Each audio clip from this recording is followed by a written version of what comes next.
Now, we've heard a lot of speakers this weekend talking about various subjects, ranging from aliens, UFOs, demons, all kinds of things. And what I want to talk about with Sara, really, at the end of the conference is how do we deal with a lot of these things, about healing, moving on, and getting on with the rest of our lives after finding out and waking up to a lot of these things.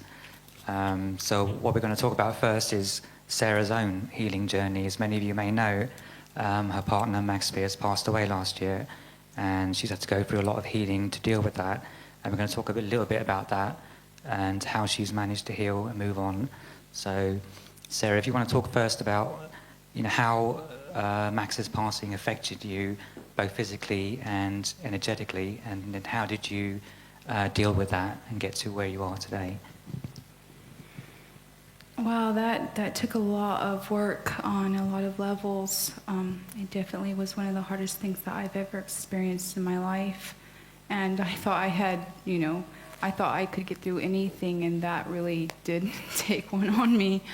I did a lot of energy work. I worked with shamans. I also, just recently, I've still been working on that, and I can be honest here and say that I'm not totally healed from it. And I understand that healing does take a long time, especially when you lose somebody that was very, very close to you and that you loved. I've used herbs, prayer, meditation, just sort of soul searching, things like acupuncture. There's a list of things that I use to heal. What helped you the most? Was there one thing that helped you focus more than anything else, or was it just a combination of things? I can say the combination of things really did help me. What helped me the most was soul energy retrieval, because when that happened, I felt like I lost a lot of my soul energy. And I thought that I got very, very sick because of that, because it just drained me to the core of my energy. So that even though I was putting things in my body to try to heal it, it didn't have the stream of energy that it needed. So I did a lot of work at reconnecting myself energetically. So basically, all the events that happened last year lowered your frequency into lower vibrations. Your whole body became very sick, very ill. And so how did you can you advise people, how would you raise your vibration if you've been through a lot of trauma or dealing with issues in your life? How do you, if a lot of people are in low vibration, how did they deal with that and raise their vibration? For me, love is a very high vibration. It's one of the highest frequencies that I've ever experienced. And there are different types of love, Sometimes when I'm sitting in the forest, I can feel the love of the earth towards me. Or when I'm laying in the sun, I can feel the love of the sun. So I think that with love to another person, you're connected to a heart level, and you have this, it sort of makes you float above all. It pulls you up to a very, very high point. And when he died, I felt it and collapsed and went to the hospital. I went to the ER and I was spitting up blood, and it was a very bad experience for me. And it was like falling off of a cliff, being very, very high, and then falling, being pushed off a cliff and falling to very low energies that I wasn't used to. So from there, I knew that I needed to be around people that I love. So I immediately went to my family. I went to good friends I've had for years, and, to get that energy to try to pull me back up, and that really quite helped me. You also sort of came under energetic attack after Max passed away, both psychic attack, energetic attack. How did you protect yourself, and how did you deal with that? It was quite hard to deal with. I came under so many attacks from, I remember taking a crystal and putting the crystal next to me, and the crystal was speaking to me, because I interact very much with animals, with children, I'm very telepathic, and I can even, I get images from crystals and visions from crystals. I do think that stones, they have a very sacred vibration, and that they can empower us and help us. with crystals, I'm quite interactive with them. I remember the crystal was telling me that when I was in these low frequencies, I was able to be attacked much more than in high frequencies. So it was started to form a sort of cocoon around me to help protect me because I wasn't protected being in such low energy. How would someone know if they're under a psychic attack or energetic attack? How does it feel like? What does it feel like? You read about how piranhas they can rip apart animals very, easily. I would say it was almost like energetic piranhas. That's how I felt. I could feel like my soul energy just being drained directly out of me. And it did physically hurt me. And that's how it felt. Okay, I want to talk a little bit about soul contracts. I know you work with a lot of people in healing people, and people come to you with questions about soul contracts. Mm-hmm. Can you explain to what exactly is a soul contract first? And I've noticed this in the world that there's a lot of soul contracts that are easily made all the time, and people don't realize it. Working with people all around the world, I've come to realize that some of these soul contracts that they had were from previous lifetimes, and what happened is that they were living them out in this lifetime, and some of them were just not the greatest soul contracts at all, and it would sort of pull them down, and once we did healing on that, it would change their life. And that's why I started out this conference with saying there will be no soul contracts. I wanted an equal exchange of good, positive energy. And I think that a lot of times, you can sign soul contracts without realizing it. I had an instance where I explained this to Max, and how easily even certain companies that people who run them are very negative and they're after soul energy. And I believe a lot of companies, they know high magic and how to harvest soul energy to keep their companies, going and very well off when it comes to the financial sector. So I had finished telling him that, and we got a knock on the door, and a lady just asked quickly for this, can I get your signature here? And she wanted this signature on something simple that they were selling. I guess she was going from door to door, and I asked her, I said to her, can I have a copy, of the paper that she wanted a signature on? And when she gave me the copy, I went and studied it later, and it sort of had like this snake head on it and some weird writing on it, and I realized, looking at it, I could feel it was charged of when you gave a simple signature, you were giving away a good amount of soul energy. And I do believe things like credit card companies and stuff like that, that's how they're working on harvesting soul energy. You don't even know that every little thing that you do, you exert soul energy or you take it in. That means when you do things such as sun gaze or eat healthy diet, you're putting more energy into yourself. When you're out and you're getting into these soul contracts, you don't even know it, into even companies for everyday things, they're taking your energy. So soul contracts are basically something you've agreed to before you come into this life. So how do you go about removing a soul contract? You've already agreed to it. How do you remove something like that? Again, there's the soul contracts of you decided to come here and help out with Earth, or you decided to come here and have an experience here, or the ones like this where they're taking your energy. They're all these small little things where they take your energy do add up in the end to put a strain on your energetic body. So there are different sort of soul contracts, by the way. Do you want to explain some of the soul contracts that people, obviously, are there positive? There must be positive soul contracts as well as you hear about the negative, contracts that you've come here to live a miserable life or whatever. And, there's some lesson to be learned from that, but there must be positive soul contracts that you're here to make a difference or some purpose that's positive. Yes, there are a lot of positive soul contracts. I can say that I chose to come here, and I knew I'd go through hardship in my life, but I also knew that it would make me a better being and a better person. And when I was a child, I had this whole vision of choosing to come here and remembering that I was just a small child, and I remembered that. So even experience to me of what I experienced last year and the things that I've been through, to me, I don't necessarily deem them as negative. I deem them as more experience. And those are experiences that, I'm on this earth to experience. I couldn't experience those in the spirit world or in other realms like here. So for me, they're very enriching on many levels.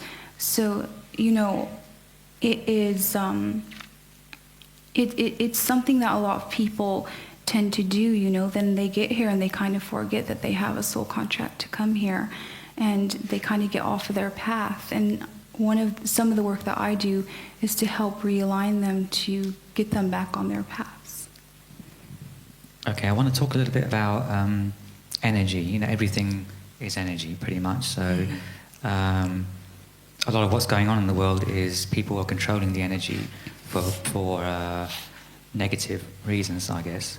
But how do people take back control of their own energy? How would they go about that? I do believe that this instant people are really waking up to this, and they're waking up, to how television tell a lie to your vision takes a lot of energy. I notice more and more people are watching less television. I notice that a lot of people are becoming more healthy. They're sort of becoming more connected to themselves. And they're doing it because they realize, too, they're awakening to all of the insanity happening, whether it's in Hollywood or whether it's with the elite. And they're realizing that they need to go change themselves from within, and that's where true change comes from. So I would say that, to work at getting your soul energy back, or to sort of go down that road, it does take some work. And there are a series of things you can do to charge yourself, or even bring yourself back from being very ill or even deathly, which I was. And I can tell you, last year I looked like I could be part of the Walking Dead crew. You didn't have to put makeup on me. I just fit in right there. And I did by instilling so much more energy into myself through all of the things that I've mentioned before. Okay, so I also want to talk about past lives. Mm-hmm. And some people have memories of past lives, but your past lives also affect what's happening to you in your life right now. Do you want to talk a little bit about that? So for me, I remember lives on Mars, in Atlantis, in Egypt. I remember very many lifetimes. And I even remember before this cycle of this world. So that's something that I remember. I remember great wars happening through the planets, and now there's a lot of evidence coming out that that's something that probably did happen. So science is sort of joining with those of us who have these memories of these other experiences. How do these lives affect me? They have affected me in many areas. When I was very sick, I was able to use the knowledge of lifetimes where I had learned about herbs, to use those herbs to heal myself. Just a lot. I know how to manipulate energy from my lifetime in Atlantis. So my past lifetimes do affect me. And I do believe that everybody's past lifetimes affect them, whether they want to accept it or not. And many people who aren't aware of their past lifetimes, it's still affecting them again. What about things like karma? If you've, in a past life, you've been a bad person, how does that affect you in this life? Or even if you've been a good person in a past life, how does that affect you energetically, or as far as your life is here? I don't know if many of you have seen the movie Cloud Atlas, and it's a very beautiful movie, and I think this explains a lot on the things we do in this lifetime affects our other lifetimes. And, you know, I was speaking about this to a friend of mine a couple of days ago, and he was telling me, well, you know, I don't know about karma, if that catches up with you. And I did explain it like this, is that, you know, even if it doesn't catch up within the next lifetime or lifetime after, it will always come back to you one way or another. It's going to catch up to you within lifetimes. So I feel like each lifetime you have, you're laying out seeds for the realms that you can visit. If you lay out bad things, you're gonna go to lower realms. If you lay out beautiful things, you're gonna go to higher realms. So you have your own choice of what you want to lay out in your life, and you can lay out good or bad, but you are going to reap that one way or another. Okay, the next thing I want to talk about, which talks about a lot, is your DNA, and how your DNA affects you, as far as, you know, your background, your ancestry, and that type of thing. I know you work with people to help them activate DNA. You could talk about, you know, DNA activation as well. But how does your DNA affect you? If my DNA is different to yours, but how does that affect me as well, like on an energetic level, or my personality, or you know, how my life progresses as far as, you know, my DNA is concerned? So for me, DNA is it's a sort of energy antenna to the universe, and we have, you know, science that says we have all this junk DNA, when for me that's not junk DNA. I think originally, from what I remember, that DNA was lit up. It wasn't, quote, useless or just junk DNA. And I do believe that the more energy you have within yourself, again, the DNA being the golden spiral, you also have Jacob's ladder in the Bible, where he went up to where the angels were, and that the ladder's the DNA. Then you have the Tower of Babel. Babel was the DNA, and to get to heaven, quote, heaven, which, quote, was in another frequency, the slaves were all the people who were given Nimrod. Nimrod, who he has the word rod, which is DNA again in his name, they were giving him all their energy. And the more energy he was getting, the more it was lighting his DNA up. So then he could access other dimensions like that. He did not create a literal tower. This is all coded. So they were worshiping him and giving him DNA, the energy to light his DNA up. Energy lights your DNA up. This is a well-known fact now in my area of work. The Egyptians were sun worshippers, and sun directly charges DNA and lights it up. I believe they knew this, and I believe that that's why they held the sun so sacred, is because of this. They understood that putting light, God is light, Ra, the God they worshipped, was light, and the more they put light energy into themselves, the more they lit up their DNA. DNA, I also feel, is a very, very extensive sort of like a microchip of information. The more it's lit up, the more it's going to pass that information directly into your conscious, and you will be able to download that. The more it's shut off, the more you're going to be out of tune with yourself, and the more you are not going to access that information. Okay, but DNA is also it's multidimensional, isn't it? I mean, you have your DNA in your body, but it's how would I say? I guess it transcends dimensions. It's accessible. It allows you, if you have a certain type of DNA, to access other dimensions. I don't like to say that you have to have a specific DNA, because then this says that, there's only a few special people in the world. And I think that everybody, they have DNA, and just that fact, is the fact that you can use your DNA, you can light it up. Anybody can light their DNA up. Doesn't matter what race you are, doesn't matter what age you are, you can light your DNA up. And the thing is that in specific bloodlines,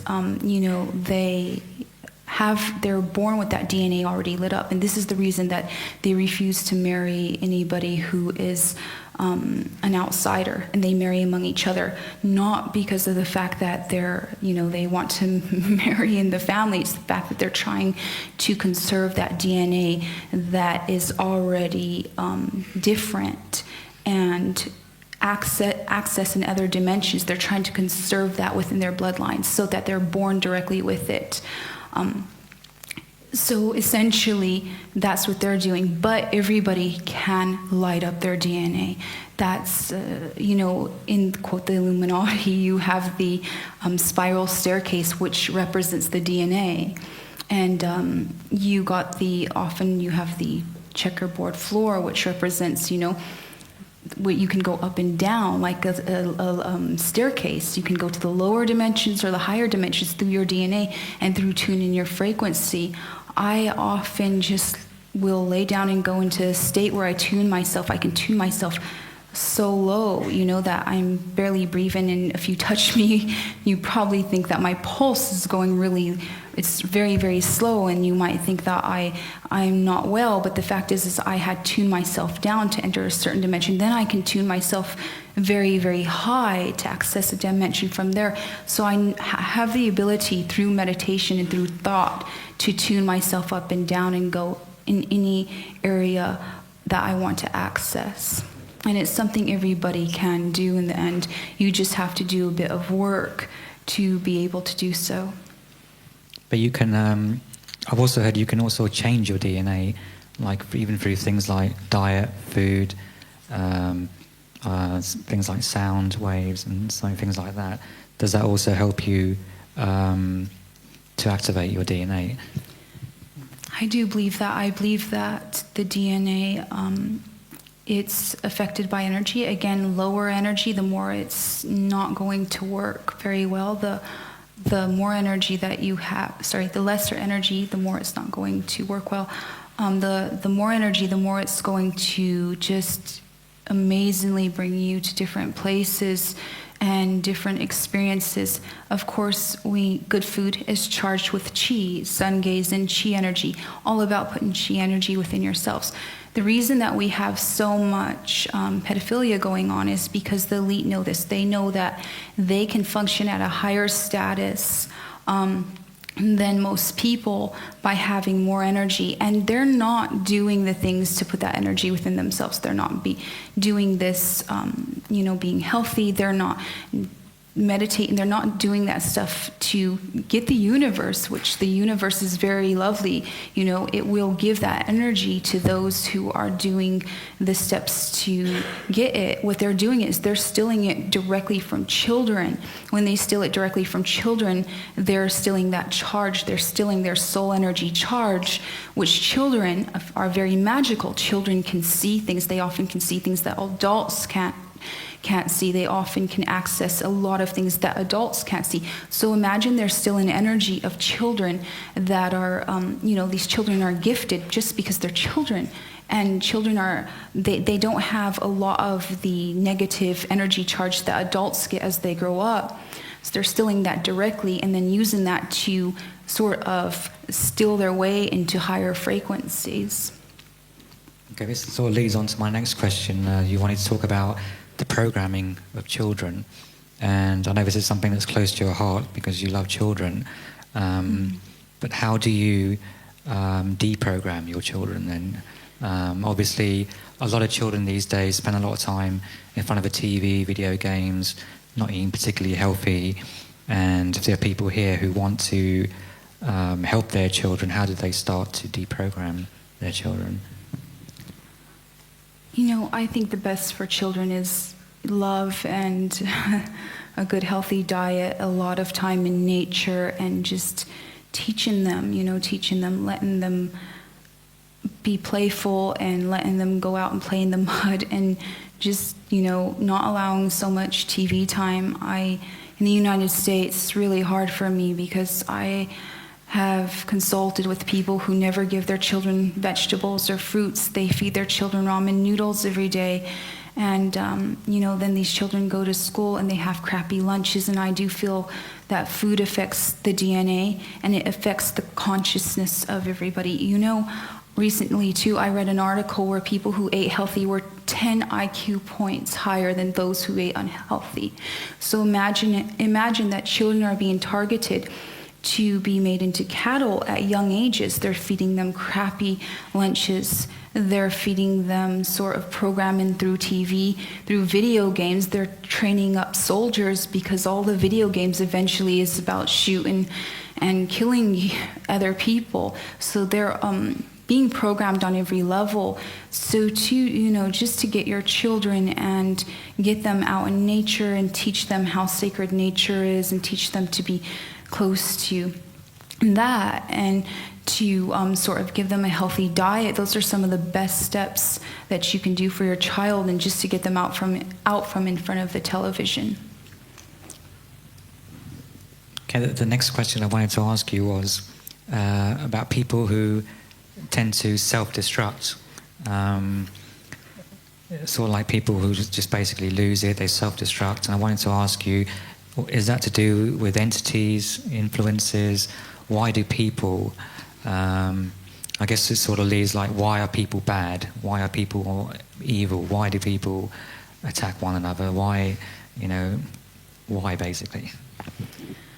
Okay, so people who self-destruct often do not have a lot of energy within them. And the less energy you have, the more depressed you will be, the more you will age, the more unhealthy you will be, and, even sick. This is going to be a bit of a long answer here. Okay, so I was doing some work, and I have some amazing friends around the world, and some here in this room too, that do some very interesting work when it comes to what I'm about to speak about.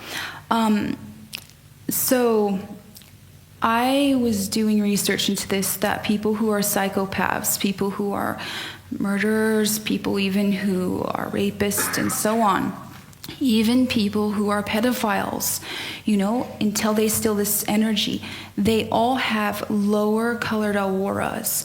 Their auroras are 1 to 3 colors, and those colors are usually dark yellow, just a very icky yellow, maybe icky green color. Usually black, gray, and red are some of the colors that are in their auroras. They're not having any colors such as orange, green, all the beautiful, vibrant colors. And this is something that we need to look more at because of the fact that people, who have all the colors, they're accessing all these different emotions, which includes, orange and yellow. Those are bliss, happiness, and stuff like that. So these people who are murderers, psychopaths, and stuff like that, they are not accessing any of those emotions. They're accessing lower emotions, which are basically black and gray and red, which are anger, depression, and so on. They're not accessing any higher emotions than that. And the reason that they're doing this, when they harm somebody, they're stealing that person's charge of emotions, and they'll often go after you. We wonder why the innocent often are victims. People who, they just were happy, they had great lives. It's because they had this energy charge with the other colors. And when that person, when the predator went after them, they went after them to steal their soul energy and experience that. It's almost like injecting drugs. They get to, for a while, after stealing that energy, they get to feel these emotions that they usually don't feel. Now, this is some work that, for me, it's going to be my life's work, and I'm going to really invest more time into putting this out there into mainstream. So, then we go back to this. We go back to, in the Bible, Joseph had a coat of many colors. Thus he walked and talked with God and was beloved by God. And his brothers were unhappy with this. And, you think he might, the way it said, people think he had a coat, His coat of many colors was his aurora. A quick Google search will show you that most people have only up to 3 colors. This is not natural. People should have a full rainbow spectrum of colors within their aurora. If they only have a couple of colors, they're not experiencing the full emotions that they should be experiencing. My friend in the United States, she has a center where she does healings using these beds that instill light into the aura. We had some aura photographers come out, and people who had cameras that can capture energy, the imprint of energy. When she would get sick people, taking the pictures of these people, they would have just maybe a lot of yellow, black in their aura, gray in their aura, putting them in this bed, and they would just be not well. They would be even emotionally so down and depressed. Putting them in this bed, it started to instill these other colors. Suddenly, it would get people out of depression. Their literal cells would get better. They were starting to get better, and their aura would start to have more colors in it. She realized that it was affecting their literal psychology. It was affecting them on a cellular level, and their auras changed after that. I originally believed that everybody is supposed to have multicolored auras, and I believe that emotions, that are tied to colors such as green, yellow, the higher emotions, the more blissful emotions. Children have all the colors. A child's aura has all of these colors within it. People who are going after these children are stealing that energy charge so that they can experience too that sort of the emotions that they're not experiencing, which are beautiful, blissful emotions that children experience. So, that's and I'll try to explain this a bit better later, but that's just part of it. This sort of goes into things like energy vampires. And I know both of you and me have an experience of energy vampires, but why do energy vampires feel like they have to feed off of other people? Why are they different, I guess, energetically to everybody else? Why do they need to feed off of other people? Because they're like drug addicts. See, people who have good energy, who have these other colors, who have the full spectrum of colors. Again, I go back to the story of Joseph. In the Bible, his brothers were all very jealous of him because he had a coat of many colors. His whole aura had all the full spectrum of colors. In fact, in nature, all the fruits and vegetables have all the full spectrum of colors within them.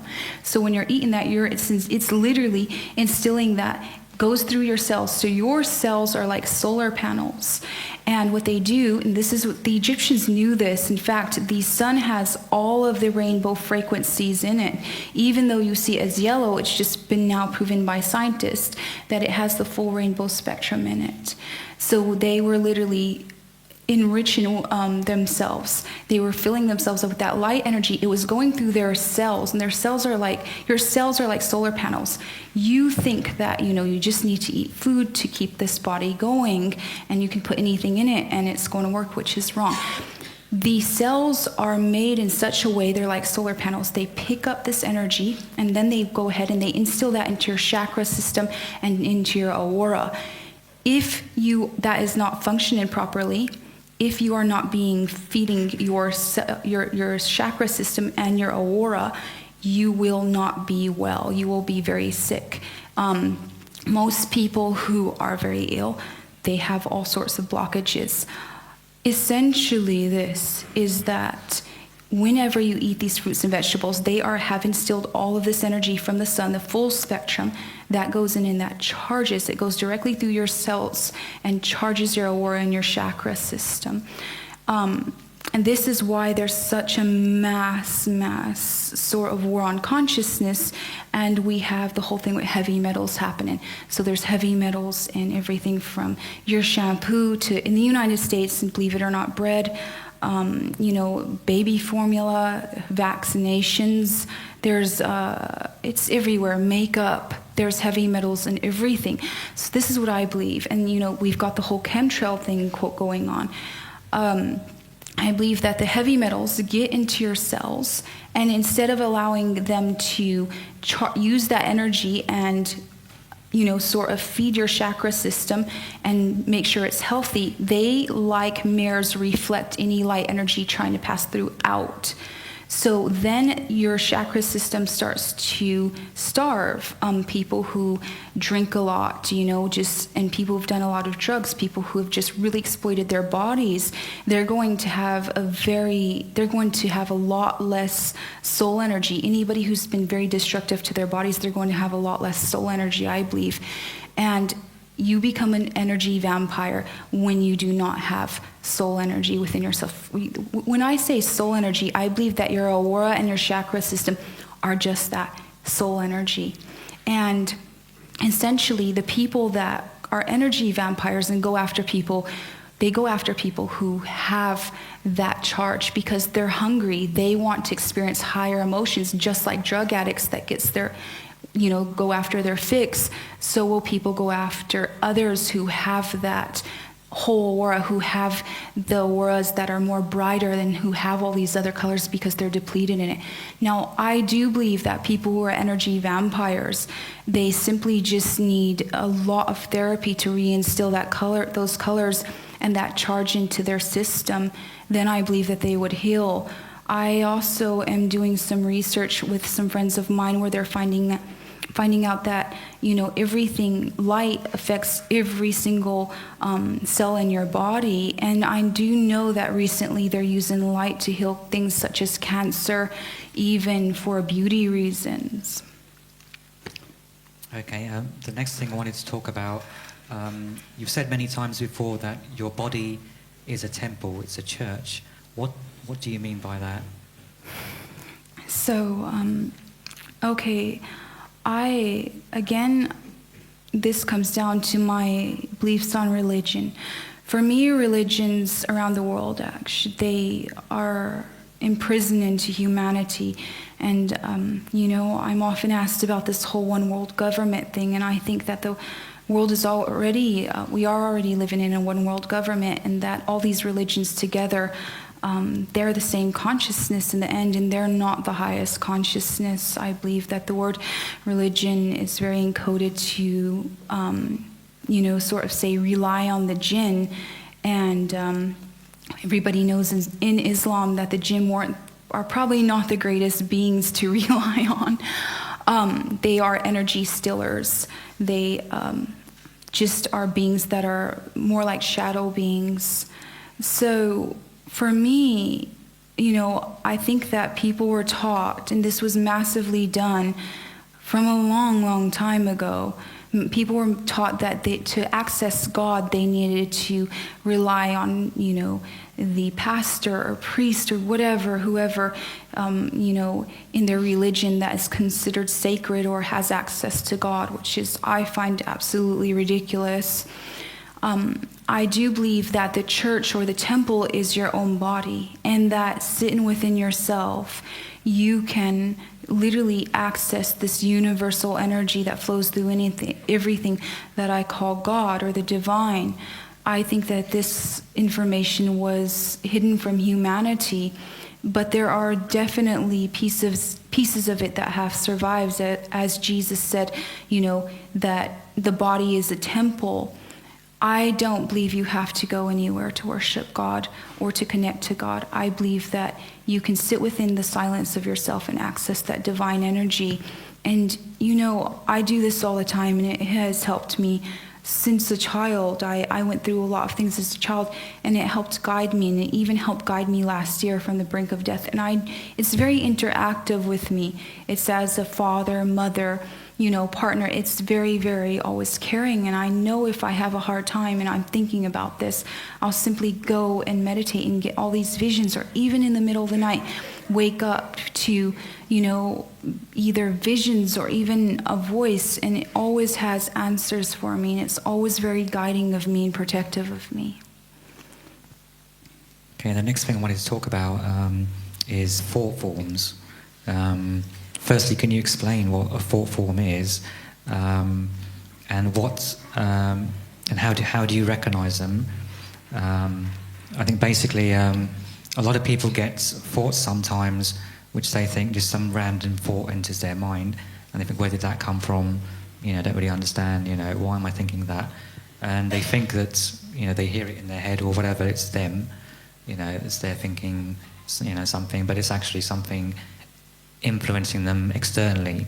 And that's what I believe a thought form is. But can you explain what a thought form is, and how do you recognize it, and then how do you deal with it?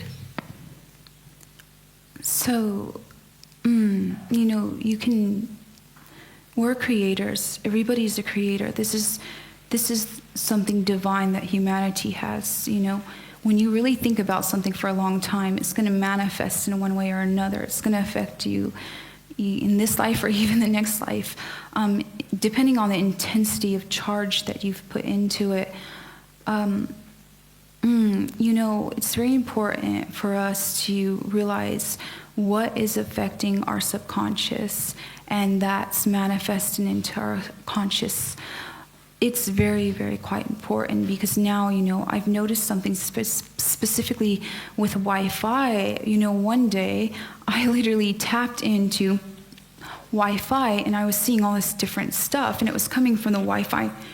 I was quite aware of it, and I had this experience where it's as if I was shot into a satellite above the satellite system above Earth and could see down. I realized I was tapped right into the Wi-Fi. I had tapped right into the Wi-Fi, which would just tapped into the whole sort of, AI system. But I was aware I had tapped into that. When I was tuning myself, I tapped into that, and then it was quite interesting, because it was like I could actually see through a camera and see somebody that, they were sitting there that I knew, that was like across the world, just through the camera system.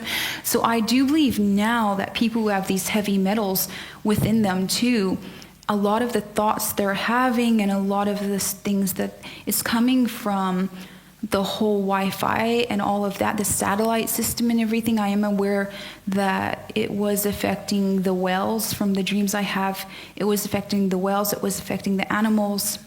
For them, it was driving them insane. That's why whales apparently, were beaching themselves. They were explaining to me that it was like heavy metal music down there, the signals from the satellite. So I believe that thoughts are being affected on every single level, and Wi-Fi and just the whole satellite thing, that's affecting a lot of people's thoughts too. And if you don't know that that's affecting you, they can put anything into your mind.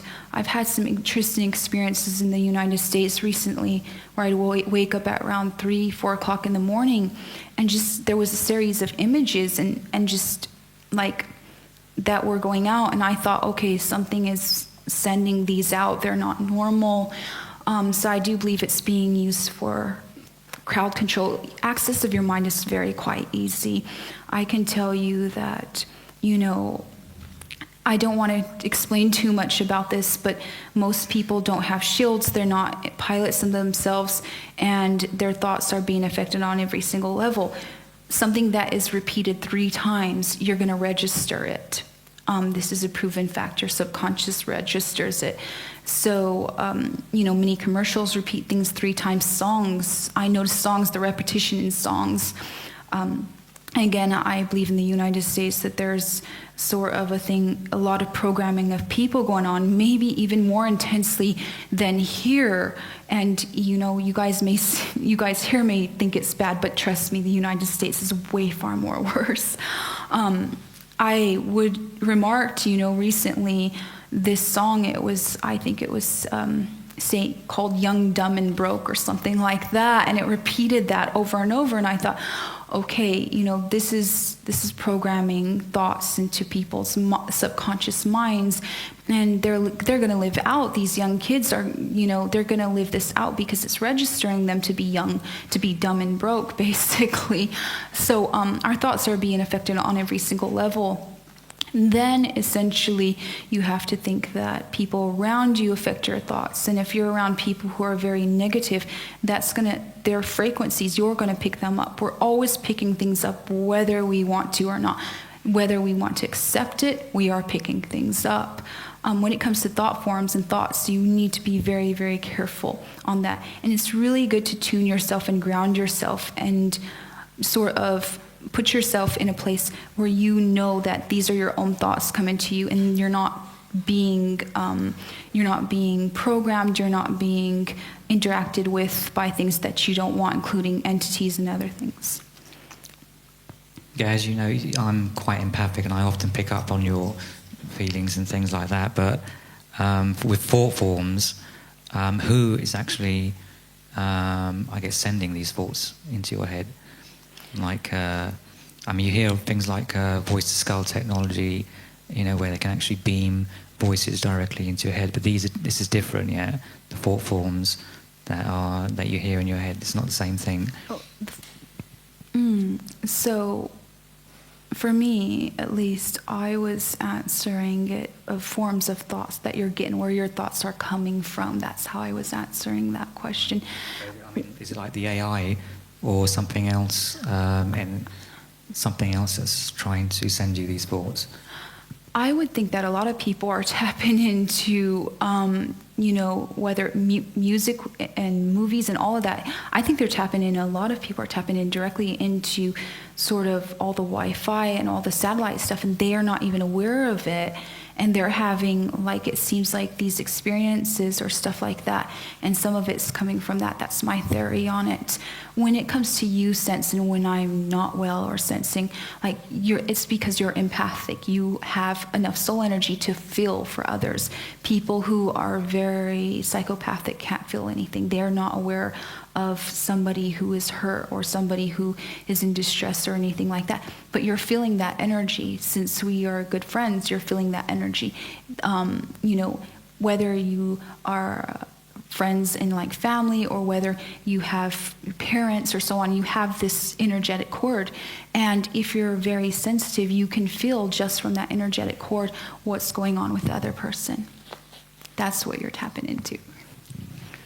Okay, then the next thing I wanted to talk about is disease. How do I put this? How do people become sick, for a start? It's not just through unhealthy eating. It's a multi-dimensional thing. I think it happens. People get cancer, they get diseases, they become sick. But it's not just as simple as that. How does disease happen, for a start, as far as you look at it? For me, disease can pass in generations, and this goes with, this is why sometimes children are born sick, and it goes back to energy. I can tell you is that in the future, I do believe that they will realize that instead of working on the body the way they do, that the body is literal. It's the projection of the soul energy. And if the soul energy is not well, if there's, if you've had soul energy loss and so on, that's going to reflect in your health. I do believe that in the future, we will be using sort of where we energetically make organs and merge those into our soul body, our soul energy, and then that will reflect in our organs will mimic that soul energy that's healthy. So it means somebody per se who has issues with their heart, there's not enough energy charge within that chakra, within their heart chakra. So that's why they would be having issues with their heart. And that would be, that the physical manifestation of that would be heart issues. I knew I was recently, there was this gathering, and the lady there, she had throat cancer. And, she just imagined like a new throat over and over again. She healed within a matter of months because she kept building that energy up in her mind, doing that charge and passing the charge into her holographic body, which she then manifested into her physical body. I do believe in the future we will have healing centers where people who are very gifted and have a high charge of energy can work on those who have a low charge of energy. And anybody who is sick, anybody who is even a psychopath, murderer, all these people, they have low charges of energy and they have issues within their chakra systems and then within their auras. Yeah, we did a show about this with, I don't know if anyone's heard of Dr. Marie Batchelor, but she was a medical doctor who gave up her practice to work with people on an energy level. So she would heal people by connecting with their energy, and if they have, diseases or cancer or anything like that, then she would be able to access their energy and cure them that way, rather than putting antibiotics into their body and all kinds of things like that to cure something which can't be cured that way. So that's a similar thing to what you were saying, really, is working. It's all about energy, and the fact that cancer manifests in your body doesn't happen at random. It's because your energy is lacking in some way. Mm-hmm. Is that right? Yes. I think I quite remember that show.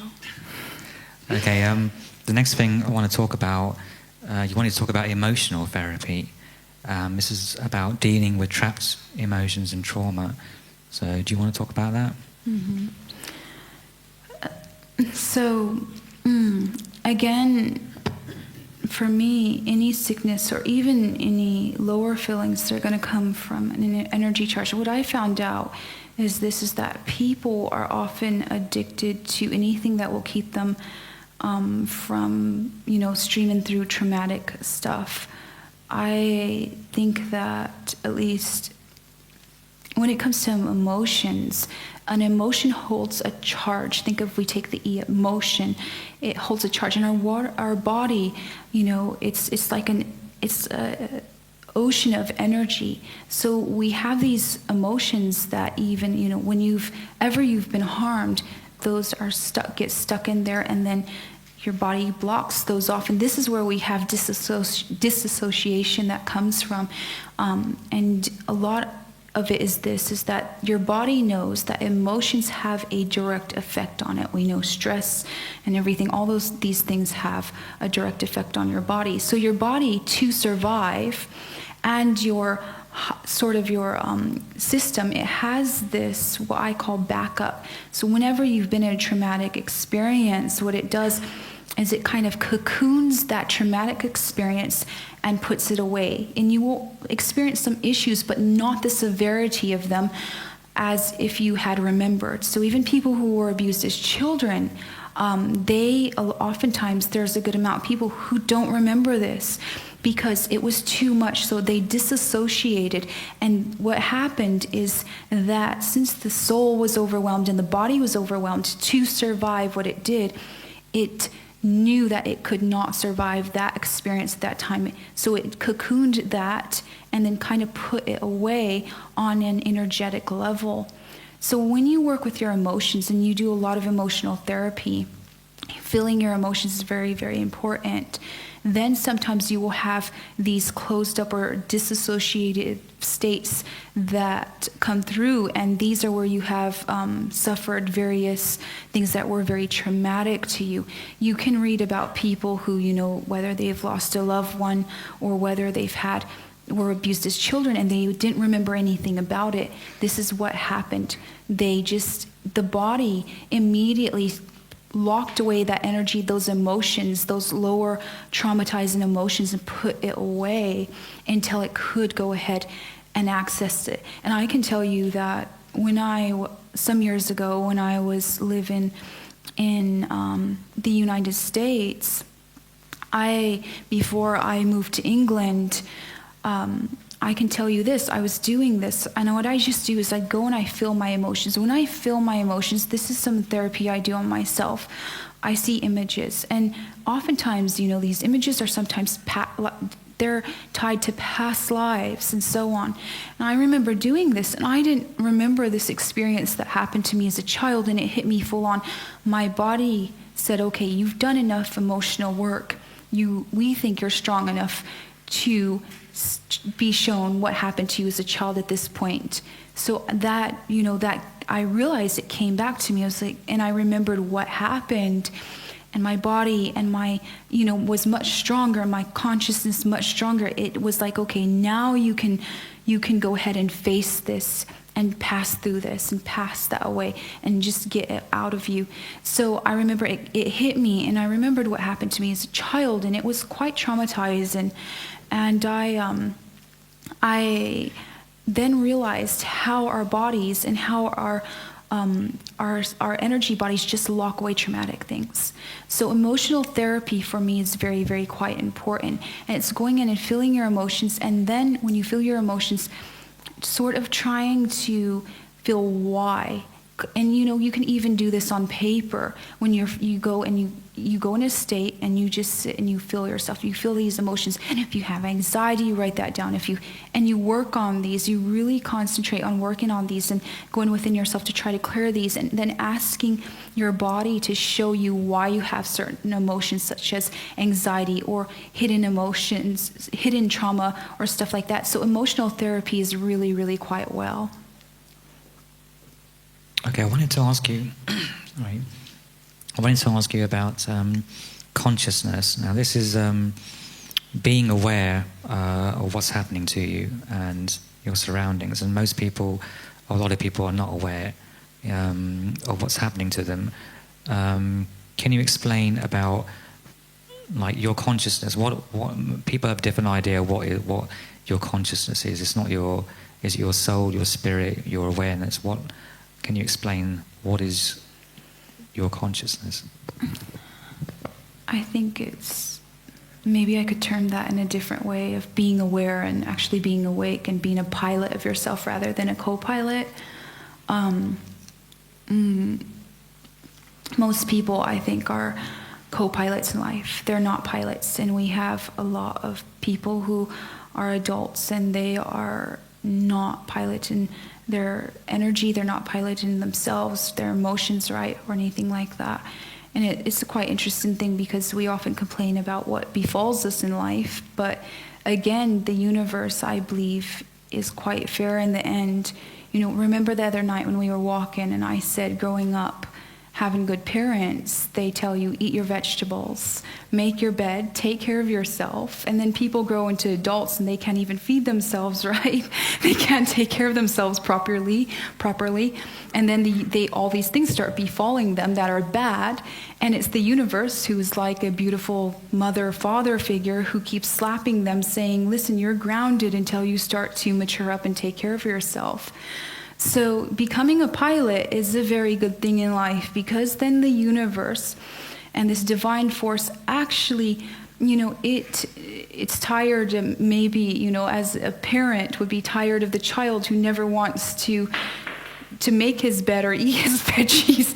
It's very happy when those awake and become pilots and start to take care of themselves and start to interact with being literally aware. And maybe that's the word that we should have wrote in there, is to be aware rather than to just go life unaware. Because a lot of people live life in an unaware state. They're unaware of what's happening to their energy bodies, their physical bodies. They're unaware of what's happening, with the elite, of how they're manipulated. There are many, many ways that they are unaware. And they're not really pilots of themselves. They're just more of a problem in a way.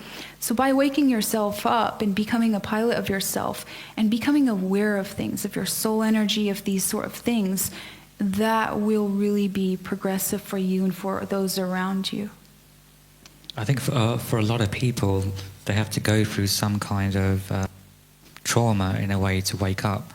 And I was talking about this to someone earlier, is that most people who do awake go through like a bad relationship or go through trauma in their life, a death or some kind of experience that actually makes them question, their reality, their consciousness and what's going on in the world. But a lot of people, they go through trauma, they have a lot of bad luck and they just keep going in a cycle and they never wake up. Why do you think that is? Why is it that some of us, like us here, a lot of people here, have woken up to what's going on, and yet people who have probably gone through a lot more trauma than some of the people here are not waking up? I would say that people wake up when they choose, and sometimes it takes a lot of lifetimes. That's their choice, I mean, maybe, we chose not to take all those lifetimes to do so. I work with some people sometimes and I can tell, they're not going to get it in this lifetime, and I know this. And all I can do is be very lovely to them and give them a hug, and wish them well. But I know that they're not going to in this lifetime. But that's their choice. And the universe allows us choice. I also do believe that pressure makes diamonds. Does sort of, it's parallel to going through trauma. I think that some of us, when we get hit hard, it does make us into better beings, into better people. And sometimes people just, they don't want to do that. They're not going to take those lessons. They're just going to be upset that bad things happen to them, and they're just going to not want to heal from that. And they're going to have to live a couple of lifetimes until they understand that, sort of they get the lesson from it. You wanted to talk about the beast. Do you want to explain what that is and why you want to talk about that? I think I'll pass up that question and actually speak about that when I just speak. Okay. Pick a quick one for me. A quick one. Okay. Okay. You say a lot that we are multidimensional beings. What do you mean by that? We are multidimensional beings, whether we want to accept it or not. We are existent, and this is now proving. They just let out an article recently where I think it said that they, interestingly enough, we talk about Stranger Things. Her name's 11, and we have the whole High Priestess symbolism, which I will speak about later. Isn't it? I think they said that humanity interacts with 11 other dimensions or something like that. There was an article that came out in mainstream news. This is a scientific article, so I thought that's quite interesting. People think they're only living in 3D and only interacting in 3D, but they're interacting in so many other dimensions and they don't even know it. Okay, if there's one piece of advice you would want to give people here as to something they can do to change their lives for the better, what would you suggest that they do? I think simple things. Eat a healthy diet, prayer, meditation. Try your best to help others out, to enrich your lives, to evolve. I think simple things like that really, really do make the change. And we often talk about, we get very mad and think that, well, we want better presidents or better world leaders, but the real change comes from within us and within our own communities. When we change ourselves, that affects everybody around us. And we either empower others or we take their power away from them. And when we take their power away from them, we take our power away from ourselves. And we need to learn in the world that by empowering each other, we will evolve. And we will evolve past all of these world leaders that are, quote, corrupt. Because as each person, wakes themselves up, they're waking other people up around them, and eventually there's going to be a lot of people around the world who will never elect terrible leaders. They will only accept the best treatment from their leaders. You might say that the world's leaders are a reflection of its consciousness, and when it enters higher consciousness, it will have, people in high status that will be a reflection of that.